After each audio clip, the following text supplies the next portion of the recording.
বুধবার আগরতলা সাবরুম জাতীয় সড়কের বিশালগড় থানার অন্তর্গত সিপাহীজলা নৌকা ঘাট সংলগ্ন এলাকায় একটি বিশালাকার গাছ উপড়ে পড়ে রাস্তায়। এতে করে আগরতলা সাবরুম জাতীয় সড়কে যান চলাচল স্তব্ধ হয়ে যায়। প্রায় 1 ঘন্টা ধরে যান চলাচল বন্ধ থাকে, ফলে রাস্তার দুই পাশে আটকে পড়ে বহু ছোট বড় যানবাহন।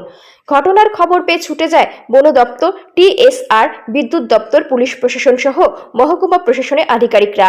প্রায় 1 ঘন্টা সময় লাগে গাছটিকে কেটে রাস্তা পরিষ্কার করতে। গাছ কেটে রাস্তা পরিষ্কার করার পর যান চলাচল স্বাভাবিক হয়। বিশালগড় মহকুমা পুলিশ আধিকারিক দুলাল দাস জানান, সকলের সহযোগিতায় গাছটি কেটে রাস্তা পরিষ্কার করা হয়েছে। তিনি আরও জানান, প্রায় 1 ঘন্টা যান চলাচল বন্ধ ছিল। নৌকা ঘাটের কাছে একটা গাছ, বড় গাছ আর কি, শিকড় নেশন হাইওয়েতে পড়ছে আর কি, রোড ব্লকেজ ছিল, এখন ক্লিয়ার করা হয়েছে। স্যার কতক্ষণ আগে পড়েছিল গাছটা? এটা তো আরও ধরেন প্রায় 1-1.5 ঘন্টা আগে। স্যার এই গাছ পড়াকে কেন্দ্র করে কোনো দুর্ঘটনা ঘটেছে স্যার? না, কোনো দুর্ঘটনা ঘটেনি। এখন কি রাস্তা ক্লিয়ার হয়েছে?